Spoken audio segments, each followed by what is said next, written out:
4 दिन 5 दिन का लॉस होते हैं, तब कितना रुपया मिलेगा? आखिर जाके आपको 1000 रुपया ही तो मिलेगा ना चुनाव का पहले। तो बीजेपी उससे बेहतर योजना लेके आएगा झारखंड प्रदेशों के। बंगाल में बहुत ही बेहतर योजना लाएगा। आप देख रहे हैं केवल सच। रांची में हरमू स्थित स्वागतम बैंक्वेट हॉल में मंडल अध्यक्षों की बैठक की गई, जिसमें पूर्व मुख्यमंत्री बाबूलाल मरांडी, आसाम के मुख्यमंत्री हेमंत बिस्वा शर्मा समेत बीजेपी के कई दिग्गज नेता शामिल हुए। 2024 के विधानसभा चुनाव को लेकर विशेष बैठक की गई। इस बैठक में झारखंड के मुद्दों पर चर्चा की गई ताकि झारखंड में बीजेपी अपना फुल बहुमत के साथ सरकार बना पाए। भाजपा के द्वारा इस बैठक को लेकर क्या कुछ कहा बाबूलाल मरांडी और आसाम के मुख्यमंत्री हेमंत बिस्वा शर्मा और विधायक भानु प्रताप शाही ने भी क्या कुछ कहा, आइए सुनते हैं। इलेक्शन कमीशन का जो प्रेस कॉन्फ्रेंस है उसमें झारखंड शामिल है, इसलिए झारखंड का चुनाव लास्ट ईयर दिसंबर में ही हुआ था। तो आज का बैठक में सर आज चर्चा करता हूँ, चर्चा का बाद आप लोगों को बताऊंगा। आज बैठक में क्या टास्क दिया इन लोगों? क्या टास्क दिया? बूथ को जीतना है, बूथ को मजबूत करना है और क्या। सर क्या मंत्र दिया मंडल अध्यक्षों को? सर इधर देख के।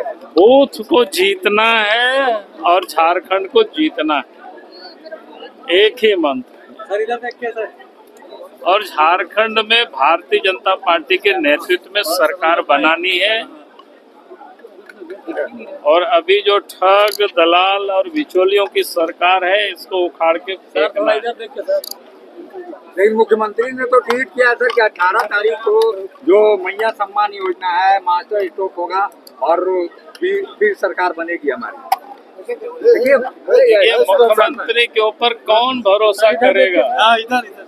आप सबको याद है कि पहले भी उन्होंने ग्रीन कार्ड दिया था गरीबों को और कहा था कि मुफ्त में हम भी अनाज देंगे। कब तक दिया, कितने लोगों को दिया, थोड़ा सा आप सब लोग रिसर्च कर लीजिए। झारखंड के विधानसभा में उन्होंने कहा था बेरोजगारी भत्ता देंगे, वो भी आप सब रिसर्च कर लेना कितने लोगों को दिया। उन्होंने ये भी कहा था उनके घोषणा पत्र में कि साल में गरीबों को 72,000 रुपया देंगे, वो भी उन्होंने नहीं दिया। उन्होंने कहा था कि गरीबों क्या कहते हैं, विधवा है, वृद्ध है, दिव्यांग है, 2,500 रुपया पेंशन देंगे, वो भी नहीं दिया।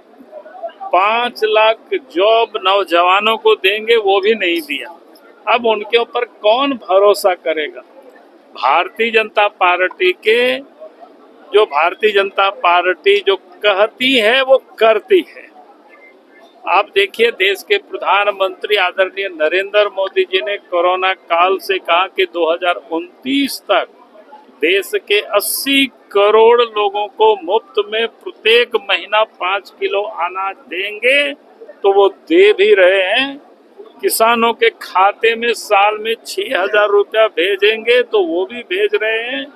और गरीबों को भी, माँ बहनों को भी, चाहे मध्य प्रदेश हो, छत्तीसगढ़ हो, उड़ीसा हो, सब जगह लोगों को पेंशन भी दिया जा रहा है। और हम सब लोग यहाँ भी कहते हैं कि वो जितना कह रहे हैं उससे अधिक झारखंड में भारतीय जनता पार्टी की सरकार बनेगी, तो यहाँ के लोगों को हम उपलब्ध कराएंगे। देखिए, 5 साल तो हेमंत सोरेन जी ने जनता के लिए कुछ किया।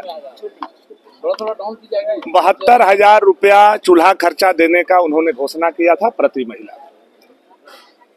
5 साल का 72,000 रुपये के हिसाब से 3,60,000 रुपया होता है।